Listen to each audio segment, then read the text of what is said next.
नमस्कार, मैं हूं आपके साथ अंकिता पाल और आप सभी का खास खबर में स्वागत है। हरियाणा और वेस्ट यूपी के कई इलाकों में कोहरे का कहर देखने को मिला और इसकी वजह से रोहतक में नेशनल हाईवे पर आपको बताते चले कि एक के बाद एक करीब 40 गाड़ियां आपस में टकरा गई हैं। इन हादसे में 2 लोगों की जान चली गई है और कई लोग घायल हो गए हैं। पुलिस प्रशासन ने क्रेन की मदद से आपस में फंसे वाहनों को निकाला है। साथ ही आपको बताते चले कि वेस्ट यूपी के भी कई इलाकों में कोहरे की वजह से कई हादसे हुए हैं। कई हाईवे पर ट्रैफिक बुरी तरीके से प्रभावित हुआ और साथ ही मौसम विभाग ने पहले ही हरियाणा के 11 जिलों में कोहरे का अलर्ट जारी किया। सुबह से ही घना कोहरा छाया हुआ था। नेशनल हाईवे पर आपको बताते चले कि 152 पर धान से भरा एक ट्रक पलट गया है, जिसकी तस्वीरें आपको दिखा रहे हैं, जहां पर दृष्टता कम थी और ऐसे में पीछे से आ रहे वाहन एक दूसरे से टकराते चले गए। करीब 40 वाहन एक दूसरे से टकराए और इसी दौरान ट्रक और कार की टक्कर में चरखी दादरी निवासी आशीष और एक अन्य शख्स की मौत हो गई है। जींद में भी कोहरे के कारण कई हादसे हुए हैं और साथ ही निडारी गांव के पास में एक सहकारी समिति की बस की टक्कर ट्रैक्टर ट्रॉली से हो गई। घटना के समय बस में 40 लोग सवार थे, इनमें से 3 लोग चोटिल हुए हैं। सिरसा, हिसार और फतेहाबाद जिलों में भी रविवार सुबह घने कोहरे से कई हादसे हुए हैं।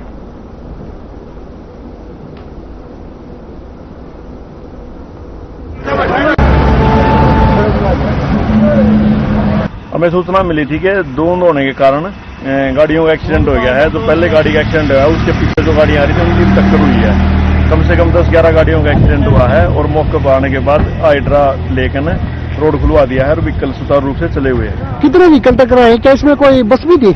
हाँ, एक हरियाणा रोडवेज की बस है, नारनौल डिपो की, और 2-3 ट्रक है, कुछ छोटी गाड़ियां हैं। कुल मिला के 10-12 गाड़ियां हैं जिसमें कि नुकसान है। और जो इंजर्ड थे, 2-3 इंजर्ड बताए हैं, उनको एम्बुलेंस में बिठा के हॉस्पिटल के लिए भेज दिया। अधिकांश जिलों में घना कोहरा छाया रहा और कई जिलों में सुबह विजिबिलिटी 5 से 10 मीटर तक रही। इसी वजह से फरीदाबाद जिले में दिल्ली मुंबई एक्सप्रेसवे पर सीकरी के पास में तेज स्पीड क्वाड एवेंडर कार सड़क किनारे खड़े कंटेनर में घुस गई है। हादसे में कार ड्राइवर सहित एक व्यक्ति की मौत हो गई है। फरीदाबाद में भी दूसरे हादसे में तेज रफ्तार क्रेटा गाड़ी आगे चल रही थी, कंटेनर में घुसी। हालांकि इस हादसे में कोई घायल नहीं हुआ। वहीं नूंह जिले में 2 हादसे हुए। इससे पहले भी हादसे में दिल्ली मुंबई एक्सप्रेसवे पर गांव रनियाला के समीप 8 वाहन आपस में भिड़ गए हैं। तो इसी खबर पर हमारे साथ हमारे संवाददाता जुलाना से जयवीर सिंह जुड़ चुके हैं। जयवीर सिंह, आपसे जानना चाहेंगे, लगातार कोहरे का कहर देखने को मिल रहा है और इस दौरान विजिबिलिटी काफी कम है और कल एक हादसा हुआ है और इस दौरान काफी लोग घायल भी बताए जा रहे हैं। उनकी स्थिति क्या है और क्या वजह रही? जयवीर सिंह जी, जुला के नया जो हाईवे बनाया गया है 152D, उसके ऊपर से ये हादसा हुआ है, जो कि जितने वाहन थे वह अम्बाला से नारनौल की तरफ आ रहे थे और जैसे ही वह टोल के थोड़ा सा पीछे थे, उसी समय एक वाहन द्वारा ब्रेक लगा दी गई, जिसके चलते दर्जनों वाहन आपस में टकरा गए, जिसमें रोडवेज की जो गुड़गांव रोडवेज की बस थी वह जो पीछे ट्रक से टकराई, उसमें कई यात्री घायल हुए हैं और जिन्हें पुलिस द्वारा घायल अवस्था में जींद के नागरिक अस्पताल में दाखिल करवाया गया है और वहां पर उनका इलाज चल रहा है।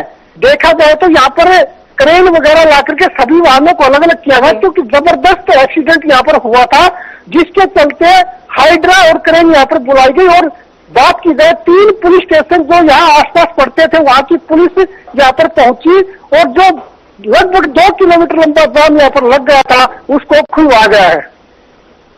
जी जयवीर, हमारे साथ बने रहिए। हमारे साथ कौशिक खान भी जुड़ चुके हैं। कौशिक खान, आपसे जानना चाहेंगे कि लगातार विजिबिलिटी कम है और इस दौरान आज भी अगर बात की जाए तो फरीदाबाद में 2-3 हादसे हुए हैं और हादसों का दौर लगातार जारी है। विजिबिलिटी भी काफी कम है और हालांकि मौसम विभाग ने पहले भी विजिबिलिटी को लेकर अलर्ट जारी किया था। कौशिक खान, क्या स्थिति बनी हुई है अभी?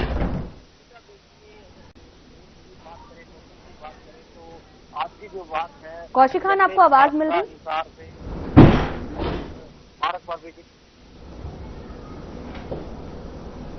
जयवीर सिंह, आपके पास दोबारा से आना चाहेंगे। जयवीर सिंह, आपसे जानना चाहेंगे कि लगातार ये जो हादसे हो रहे हैं, विजिबिलिटी काफी कम है, तो अगर आज की बात करें, आज भी कई हादसे घटित हुए हैं, इस दौरान विजिबिलिटी अभी कितनी है? अभी हम आपको बताते हैं कि जो आज रात से रात्रि के समय भी यहाँ पर एक हादसा हुआ जिसमें एक अज्ञात वाहन एक व्यक्ति को टक्कर मार के चला गया, जिसमें उस व्यक्ति की मौत हो चुकी है, जिसे जींद के नागरिक अस्पताल में पोस्टमार्टम के लिए भेजा गया है। और दूसरी बात करें तो यहाँ साथ लगते करेला गाँव है जुलाना के, वहां भी एक एक्सीडेंट हुआ, उसमें भी एक व्यक्ति की मौत हुई है। यानी कि 2 दिन से कोहरा लगातार बढ़ता जा रहा है और जो विजिबिलिटी है काफी कम है, जिसके चलते लगातार हादसे यहाँ पर हो रहे हैं। जी जयवीर, आपसे ये भी जानना चाहेंगे कि अगर देखा जाए तो हादसा लगातार हो रहे हैं, तो ये प्राकृतिक हादसे हैं या फिर प्रशासनिक लापरवाही? जयवीर से जो रोड के ऊपर पट्टियां बनाई गई हो तो ठीक है, लेकिन जो अभी 152 भी है उसके ऊपर कई जगह पट्टी नहीं बनाई गई है, जिसके चलते जो व्हीकल एक लाइन कर रहे हैं जिनकी स्पीड भी ज्यादा होती है, अगर एक व्हीकल वहां पर ब्रेक लगा देता है तो सभी उससे टकरा जाते हैं।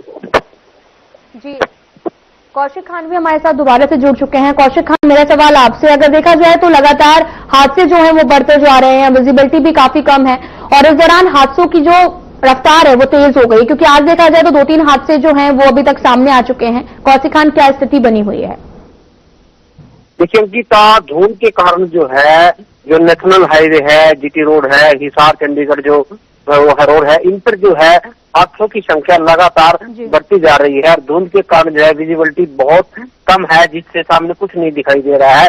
हालांकि प्रशासन जो है इस बार बार जो है वाहन मालकों को जो है जागरूक कर रहा है कि इस दौरान जो है धुंध के कारण जो है एक तो स्पीड पर नियंत्रण रखे और जो येलो लाइट का ज्यादा से ज्यादा उपयोग वाहनों चलाते समय करे, क्योंकि येलो लाइट ही एकमात्र ऐसा सहारा है जिससे दूर से जो है वाहन का पता लगता है। अक्सर देखा क्या जा रहा है कि येलो लाइट जो वाहनों में पहले कंपनी की तरफ से आया करती थी, उसको लोग जो है चेंज करके दूसरी जो चाइनीज लाइट वगैरह उसका इस्तेमाल करते हैं। वो लाइट जलाते तो जरूर है पर उसकी जो है वह दिखाई नहीं देती धुंध के कारण। इस कारण हादसों का कारण ये भी एक बहुत बड़ा कारण है। प्रशासन तो लगातार लोगों को जागरूक कर रहा है। अगर हम बात करें, ट्रैफिक पुलिस भी जगह जगह जो है जागरूकता के लिए लोगों को धुंध में विजिबिलिटी कम होने के कारण बार बार जागरूक कर रही है। पर लगातार जो है मौसम में बदलाव हो रहा है और धुंध जो लगातार बनी हुई है, सुबह के समय जो है विजिबिलिटी कम है, लगातार हादसे तो बढ़ रहे हैं लगातार। जी कौशिक, आपसे ये भी मेरा सवाल है कि ड्राइवर को कोहरे में ड्राइविंग की कोई गाइडलाइन अभी तक जारी की गई है? बात करें और ट्रैफिक पुलिस की तरफ से अगर हम उनकी बात करें तो धुंध में क्या सावधानियां बरतनी चाहिए और धुंध पड़ने के समय हमें किस तरह से कैसे ड्राइविंग करनी है, इसके लिए जो बार बार प्रशासन की तरफ से तो ट्रैफिक पुलिस की तरफ से जो है जागरूक किया जा रहा है। पर जागरूकता करने के बावजूद भी कहीं न कहीं उसका असर होता हुआ नजर नहीं आ रहा है, जिसके कारण जो है जागरूकता की कमी कहे या एकदम से मौसम में जो है धुंध इतनी ज्यादा है कि विजिबिलिटी कम हो रही है, हादसे हो रहे हैं। पर लगातार अगर हम बात करें, प्रशासन या ट्रैफिक पुलिस जो है वाहन चालकों को बोर्ड इत्यादि बोर्ड वगैरह लगाकर जो है जागरूक करती हुई कहीं न कहीं नजर आ रही है।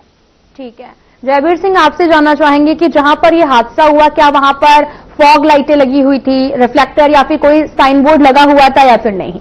जयवीर सिंह, साइन बोर्ड नहीं लगा हुआ था। बात की जाए प्रशासन की तो वहाँ पर बाकायदा फायर ब्रिगेड की 2 गाड़ियां भेजी गई थी।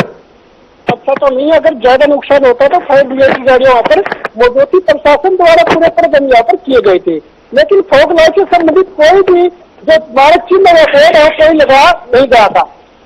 जी जयवीर सिंह, आपसे ये भी जानना चाहेंगे कि अगर देखा जाए विजिबिलिटी, तो अभी विजिबिलिटी क्या है, कितने मीटर तक हम देख सकते हैं?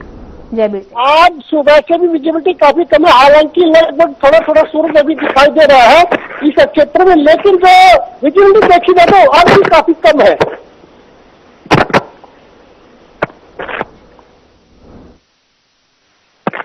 जी बिल्कुल, जयवीर सिंह हमारे साथ बने रहिएगा। कौशिक खान, आपसे देखना जानना चाहेंगे कि अगर देखा जाए तो लगातार ठंड जो है वो बढ़ती जा रही है, तो अभी वर्तमान तापमान यमुनानगर का क्या है? कौशिक, यमुनानगर की हम बात करें तो तापमान जो है यमुनानगर का जो है मौजूदा तापमान है 4 से 5 डिग्री के आसपास यहाँ पर तापमान है। और अगर देखा जाए यमुनानगर की अगर हम बात करें तो धुंध का असर अगर हम देखें तो यमुनानगर में अभी कम है, क्योंकि उत्तरी हरियाणा में जो है धुंध का असर कम रहता है और दक्षिणी हरियाणा में धुंध का असर ज्यादा रहता है, क्योंकि यमुनानगर जो है पहाड़ी क्षेत्र से सटा हुआ जिला है और पहाड़ी क्षेत्र होने के कारण और यहाँ पर जो है पेड़ पौधे यमुनानगर में अधिक है, इसके कारण यहाँ पर जो है धुंध बहुत ही कम चांस होते हैं कि धुंध कम आती है। और इसके अलावा जो अन्य जो जिले हैं उनमें धुंध का असर लगातार बना रहता है। अगर हम सुबह की बात करें, सुबह अगर 4 बजे से लेके और 6-7 बजे तक धुंध का असर रहता है और इस समय विजिबिलिटी जो है बिल्कुल यहाँ पर तो क्लियर है। और नेशनल हाईवे के साथ साथ जो है लिंक रोड पर भी धुंध का असर है और हादसे यहाँ भी लगातार होते हैं। इसका एक बहुत बड़ा कारण है क्योंकि जो PWD विभाग है और NHI जो विभाग है वह धुंध आने से पहले ही जो है सफेद पट्टी और सड़क पे रिफ्लेक्टर लगाने का जो कार्य किया जाता है वह इस बार कहीं होता हुआ नजर नहीं आया, जिसका हादसों का सबसे बड़ा कारण यही माना जा रहा है कि यह जो PWD विभाग है, NHI जो है, धुंध से पहले जो है सफेद पट्टी का लगाना और दिशा सूचक लगाना, रोड पे रिफ्लेक्टर लगाना, जिससे चालक को धुंध में आभास हो जाता है कि रोड किस साइड आगे से मुड़ रहा है और किस साइड में जाना है। इससे बड़ा बचाव होता है हादसों में, पर यह कार्य इन विभागों द्वारा कहीं पर भी होते हुए नजर नहीं आ रहे हैं। जी कौशिक खान, आपसे भी जानना चाहेंगे मौसम विभाग का क्या अपडेट है अभी तक कोहरे को लेकर और ठंड को लेकर? कौशिक, मौसम विभाग ने जैसे लगातार जो है मौसम विभाग ने सूचित किया है कि आने वाले एक सप्ताह में जो है धुंध का जो असर है और ज्यादा बढ़ने वाला है, क्योंकि अगर हम बात करें हिमाचल जैसे यमुनानगर से सटा हुआ हिमाचल है, हिमाचल के जो हरियाणा के साथ सटे हुए जिले हैं, जिला सिरमौर हो गया, अपना ये उत्तरांचल का है जैसे ये हरिद्वार साइड, ये यहाँ पर जो है बर्फबारी होती है, उसका असर जो है यमुनानगर में और पूरे हरियाणा में सीधे तौर पर पड़ता है। और मौसम विभाग का ने सीधा जो है सूचित किया हुआ है कि आने वाले एक सप्ताह में जो है धुंध और कोहरा का असर ज्यादा होने वाला है। जी ठीक है। जयवीर सिंह, आपने कौशिक खान को भी सुना होगा जिन्होंने कहा कि लगातार एक हफ्ते तक जो है विजिबिलिटी रेट जो है वो बढ़ता रहेगा और यूं ही रहेगा। जयवीर सिंह, इस दौरान अगर देखा जाए तो हाईवे पर क्या सुरक्षा इंतजाम अभी तक किए गए हैं, क्योंकि अधिकतर जो हादसे होते हैं वो हाईवे पर देखने को मिलते हैं? जयवीर सिंह, हमारे क्षेत्र से काफी हाईवे रास्ते अभी नए निकाले गए, हाईवे तो नहीं निकाल दिए गए, लेकिन जो उनकी रिपेयरिंग का कार्य है वह अब भी अधूरा है, जिसके चलते जो गड्ढे हैं बने हुए और जो दुर्घटनाएं हो रही है ज्यादातर गड्ढे के कारण हो रही है। मान लो व्हीकल रोड के ऊपर चल रहा है और उसी समय गड्ढा आ गया और पीछे लाइन में काफी व्हीकल होते हैं, जैसे उसके आपस में टकरा जाते हैं। यही कारण है कि ज्यादातर गड्ढे होने के कारण यह हादसे हो रहे हैं। और बात की जाए जो यह हाईवे यहाँ से निकले हैं अभी तक उनका कार्य पूर्ण नहीं हुआ है और विजिबिलिटी काफी कम होने के कारण वो यहाँ पर जी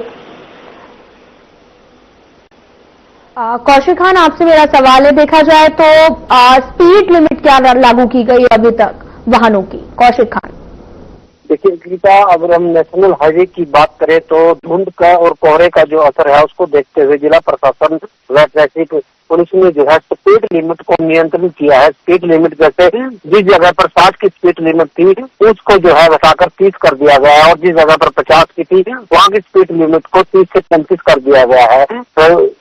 तो रोड सेफ्टी को देखते हुए वह ट्रैफिक पुलिस ने जो है एडवाइजरी जारी कर दी है कि जिन लिंक रोड व नेशनल हाईवे पर स्पीड लिमिट जो पहले से तय है, स्पीड लिमिट जो है धुंध को देखते हुए उससे घटाकर 10% स्पीड लिमिट कम कर दी गई है सभी नेशनल हाईवे और लिंक रोड के ऊपर।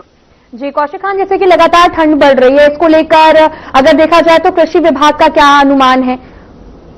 कृषि विभाग का अगर हम बात करें, कृषि विभाग का अनुमान है, किसानों को जो है उन्होंने बताया है कि धुंध से वैसे कोहरे व धुंध से जो है गेहूं की फसल पर कोई नुकसान तो नहीं होता, पर इसके अलावा जो है अगर बरसात इस दौरान पड़ती है, क्योंकि अगर मौसम विभाग जो है किसानों को ने पहले चेतावनी दी थी कि बरसात के भी कहीं ना कहीं आसार बनते हैं, तो उसका कुछ ना कुछ थोड़ा बहुत नुकसान जो है फसल में होता दिखाई देता है।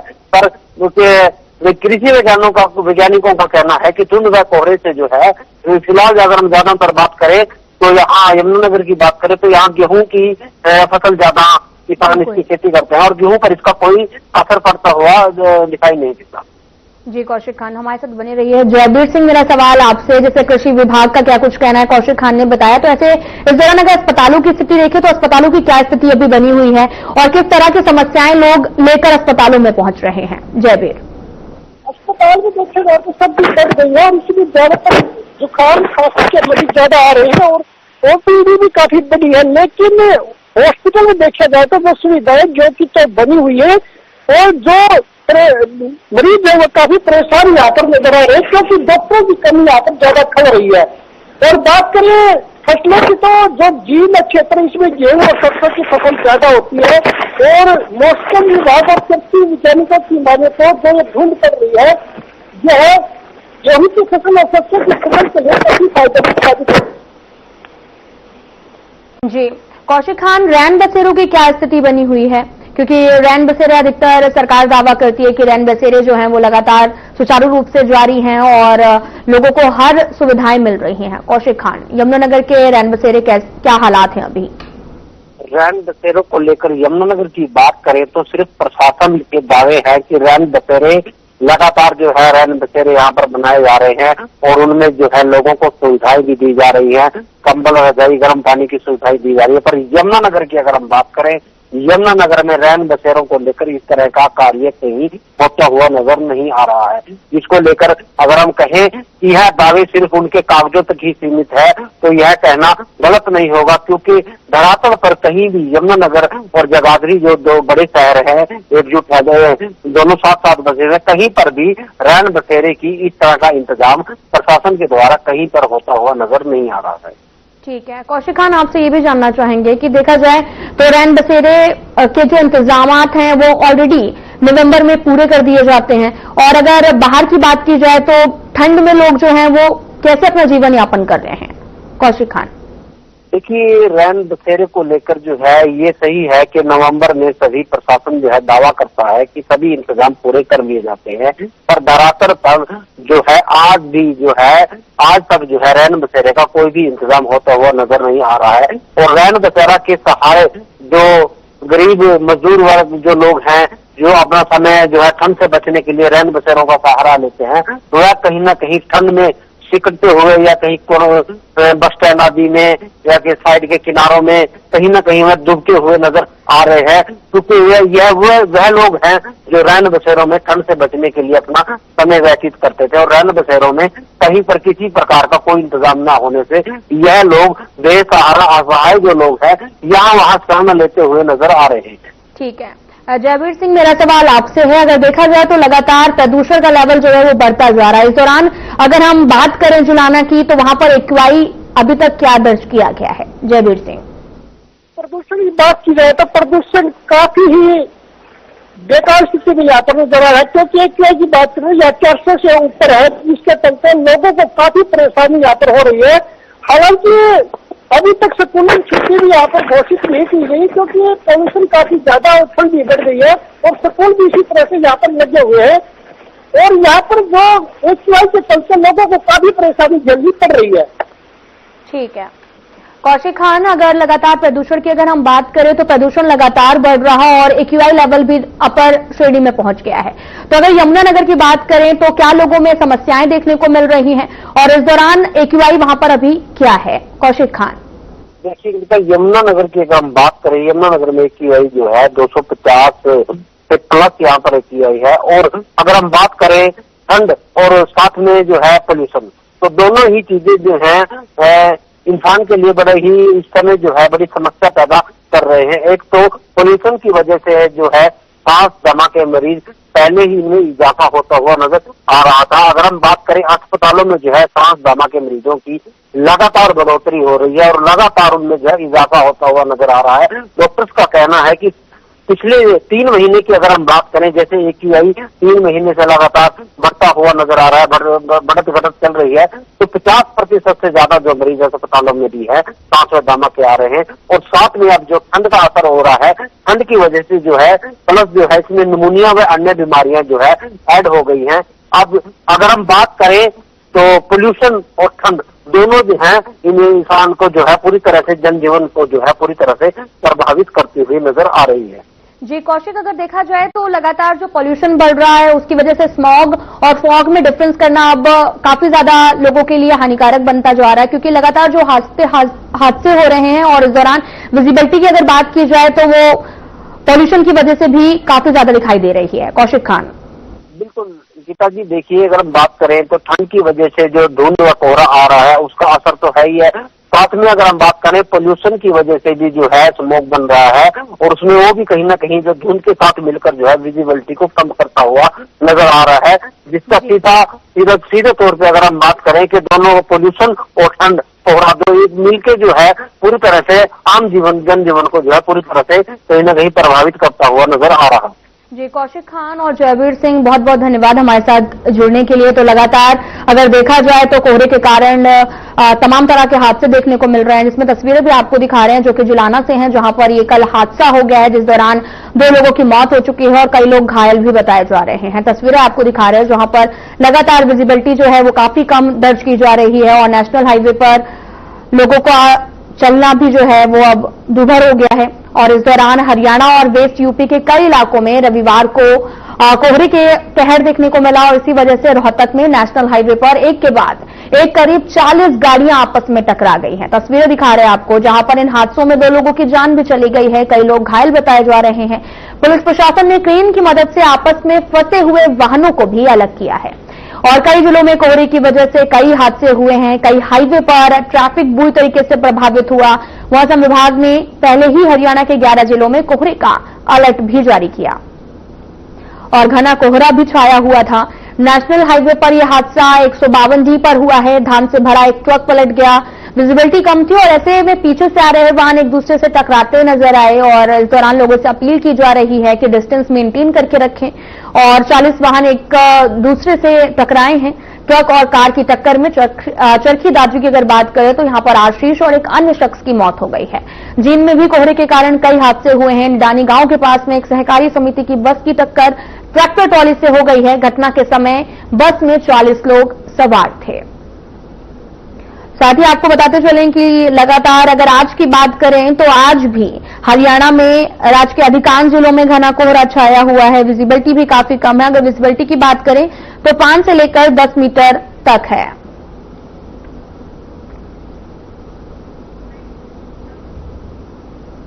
फिलहाल बुलेटिन में इतना ही। नमस्कार।